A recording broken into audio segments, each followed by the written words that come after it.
Caro Hugo, a todos os dirigentes nacionais da JSD que aqui estão, àqueles que já desempenharam essas funções no passado, mais ou menos longínquo, é o caso do Carlos Coelho, manifestamente, que está no caso dos mais longínquos, aqui, como eu, todos os amigos que aqui estão. É uma data verdadeiramente importante para celebrar. 40 anos de Juventude Social Democrata não é uma data qualquer. E tal como eu disse, quando assinalámos este ano aqui no Porto, na Alfândega, os 40 anos de aniversário do PSD, a JSD apareceu realmente pouco depois de maio de 1974, verdadeiramente estes 40 anos da nossa existência confundem-se em muitos aspectos com os 40 anos de democracia que temos. E se é verdade que nos primeiros anos a explosão para a participação democrática, que atravessou toda a sociedade portuguesa, mobilizou muitas pessoas e muitos jovens para a participação política e partidária, porque muita dessa participação, na altura, era partidária. Alguma dela, sobretudo ao nível dos mais jovens, era também associativa, e em particular no associativismo estudantil. A verdade é que, à medida que os anos foram passando, muitos daqueles que quiseram participar civicamente, politicamente, encontraram em algumas organizações um motivo muito forte para o poder fazer. E eu creio que, desse ponto de vista, a JSD pode reclamar para si própria um dos lugares cimeiros nessa função de atrair, canalizar e incentivar a participação política democrática entre os mais jovens. Portanto, Hugo, muitos parabéns, neste caso, porque és tu agora o presidente da JSD, por todo esse histórico que hoje podemos apresentar de uma organização que soube atrair para a sua participação aqueles que entendiam que tinham alguma coisa para oferecer à sociedade portuguesa, aqueles que entendiam que, do ponto de vista cívico e democrático, tinham uma aprendizagem para realizar também e que muitas vezes estenderam a sua participação na organização sem pressa de passar ou para o governo, ou para o partido, ou para qualquer outro nível de intervenção, porque entendiam que encontravam na JSD um quadro suficientemente amplo e motivador e mobilizador para representar a juventude portuguesa e para lutar pelo futuro de Portugal. Os meus parabéns, portanto, à JSD.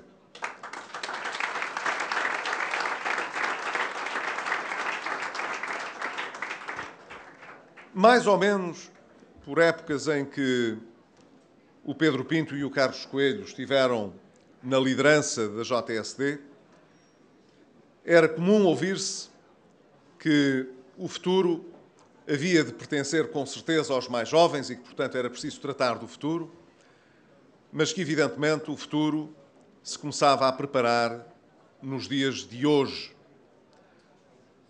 Creio que a JSD também trouxe essa dimensão para a intervenção política. Os jovens não podem ficar apenas a discutir uma espécie de agenda da juventude que muitos gostariam que fosse uma agenda juvenil. Os temas que interessam à juventude portuguesa são temas transversais. Não são aspectos que tenham apenas que ver com um período da nossa vida em que aspectos particulares têm uma relação direta com aqueles que estão a estudar, ou que estão à procura do primeiro emprego, ou que estão à procura de uma formação mais avançada para poderem acrescentar valor à sua formação e ganhar mais autonomia e independência na sua vida. Na verdade, aquilo que interessa hoje à juventude e que é transversal é o que tem que ver com o futuro do país no seu conjunto, no seu todo.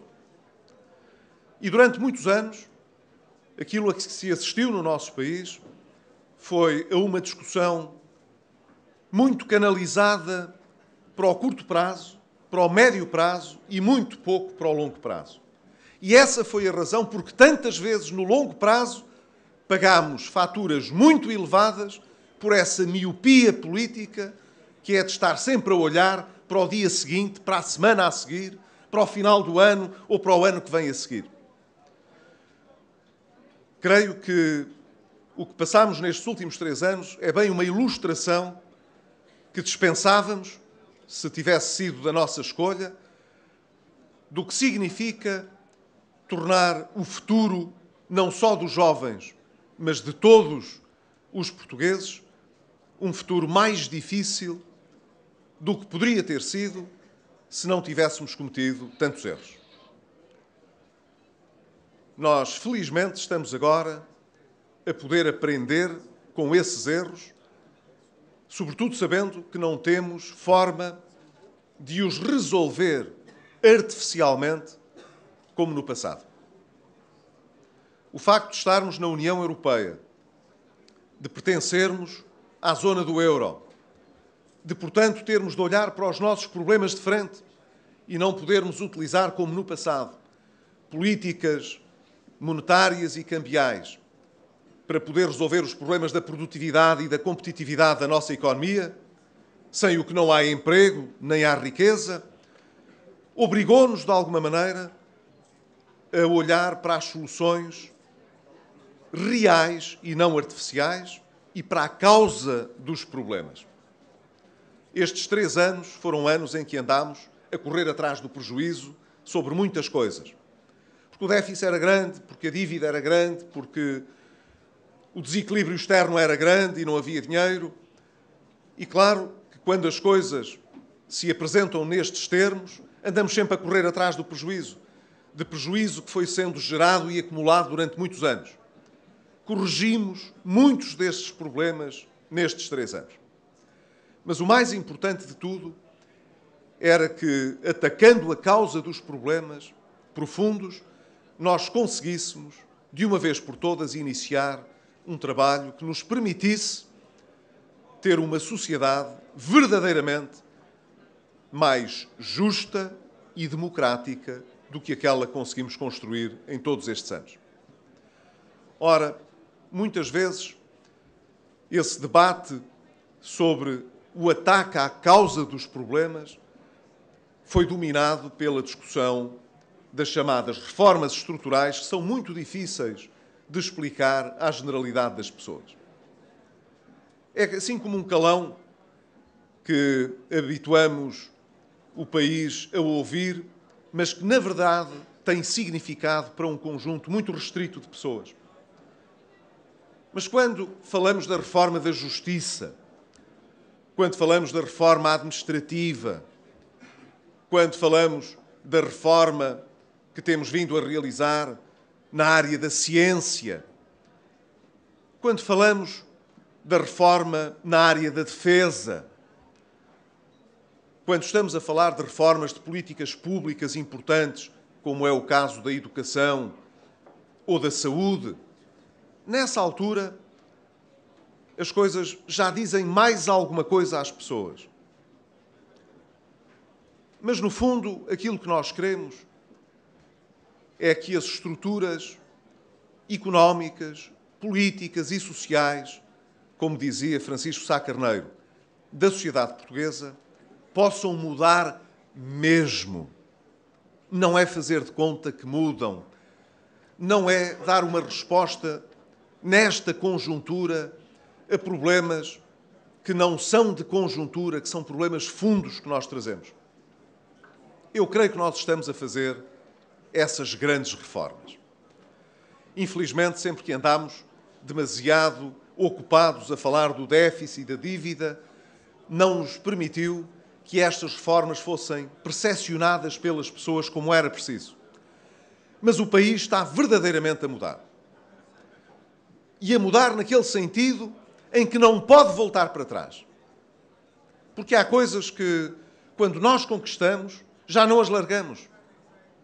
Durante muitos anos, ouvimos um país clamar pela intervenção do Estado para resolver o problema das empresas, para, no fundo, manter os privilégios que existiam do passado.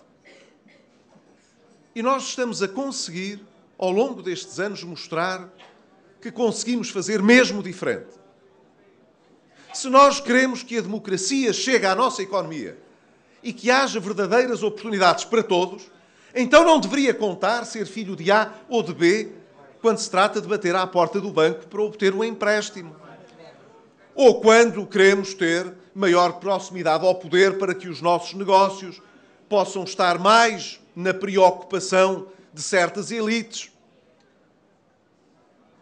É isso que nós temos vindo a fazer. Cada vez mais, os bancos olham ao mérito dos projetos. E aqueles que não olham, pagam um preço por isso. As empresas que olham mais aos amigos do que à competência, pagam um preço por isso. Mas esse preço não pode ser imposto à sociedade como um todo e muito menos aos contribuintes. Por essa razão, quando aqueles que têm problemas, não porque estamos a passar tempos difíceis, mas porque decidiram mal, deram crédito a quem não deviam, trabalharam com quem não era competente, esses têm de resolver os seus problemas. E é quando lhes damos a oportunidade de os resolver que damos ao mesmo tempo confiança àqueles que querem investir corretamente para poderem fazê-lo sem desconfiarem de que alguém no meio do processo vai fazer a batota de levar o bom projeto que tínhamos para aqueles que têm mais meios financeiros de os poderem concretizar, como tantas vezes aconteceu na história do nosso país. Essa profunda mudança que estamos a fazer, apesar das dificuldades grandes porque ainda estamos a passar, não passará despercebida à generalidade dos portugueses. Se nós dizemos que queremos igualdade de oportunidades na educação, no acesso à investigação e à ciência, no acesso à habitação, à capacidade que cada um de nós tem para se poder realizar, independentemente das diferenças com que nascemos, das famílias a que pertencemos, e o Estado é um meio importante para realizar essa igualdade de oportunidades, depois é também indispensável que o Estado não distorça o esforço e o mérito que cada um deve ter quando realiza e decide ao longo da sua vida. É essa a única maneira de não termos uma sociedade de privilégios e de podermos dizer aos jovens que, se tiverem valor, que se esforçarem, se trabalharem, se tiverem mérito, não há nenhuma razão para terem de ficar na fila à espera que alguém lhes ceda o lugar.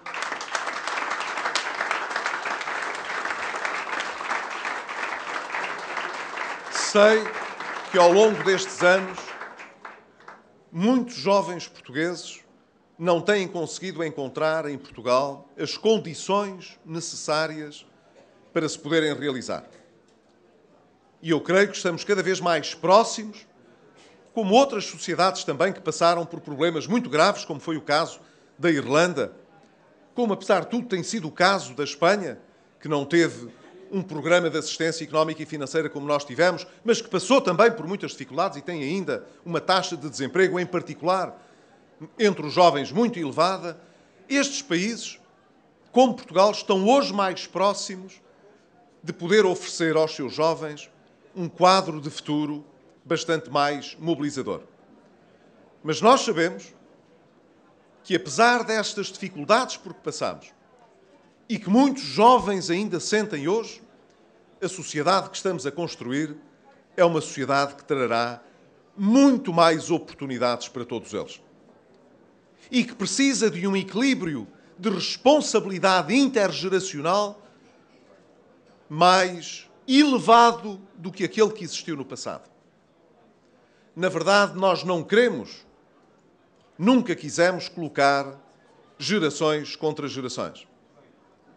Mas, na verdade, quando aqueles que hoje fazem um esforço grande, através dos impostos que pagam e das contribuições que fazem para viabilizar o nosso sistema de segurança social, quando esse esforço realizado tem como contrapartida para a maior parte daqueles que estão a iniciar a sua vida contributiva a ideia de poderem vir a receber, daqui a 20 anos ou a 30 anos, metade das pensões que hoje os pensionistas recebem e ainda têm um fardo grande de dívida acumulada para pagar no seu país, alguma coisa não está aqui equilibrada. Nós teremos de conseguir gerar muita riqueza nos próximos anos para conseguir equilibrar mais estes dois pratos da balança. Para que aqueles que têm no futuro de pagar o preço da irresponsabilidade do passado não fiquem esmagados pela consequência das decisões erradas que se tomaram no passado. Não podemos pedir àqueles que hoje têm pouco, a idade mais avançada, que corrijam esse balanço. Eles não foram responsáveis por este desequilíbrio. Mas talvez por isso se perceba melhor, porque insistimos tanto e somos tão determinados em criar as condições para que o país não ande para trás e possa gerar mais valor, com mais inovação, com mais investigação, com mais desenvolvimento, para aliviar o fardo daqueles que estão hoje a começar a sua vida e que sabem que, se nada for feito nesse sentido, o peso que vão ter de suportar é muito maior do que aquele que foi carregado pelas gerações que trouxeram o país hoje ao destino que nós tivemos de desencravar. Por isso, creio que podemos ser todos aliados importantes. Os mais velhos, porque suportam hoje um presente de dificuldades que não era necessário que tivesse ocorrido e que tem merecido um esforço tão grande, nomeadamente dos mais jovens, para poder ser aliviado nas suas consequências sociais mais negativas. Mas os mais jovens, porque são aqueles que hoje têm melhores condições para poderem fazer por Portugal aquilo que durante muitos anos outros não conseguiram. Serem mais exigentes relativamente aos políticos e à sociedade política, serem mais inovadores e poderem conquistar por direito próprio uma sociedade mais democrática, mais justa e mais próspera. Confio muito na juventude portuguesa para conseguirmos vencer essa batalha importante que é a batalha da verdadeira democracia económica e social e cultural.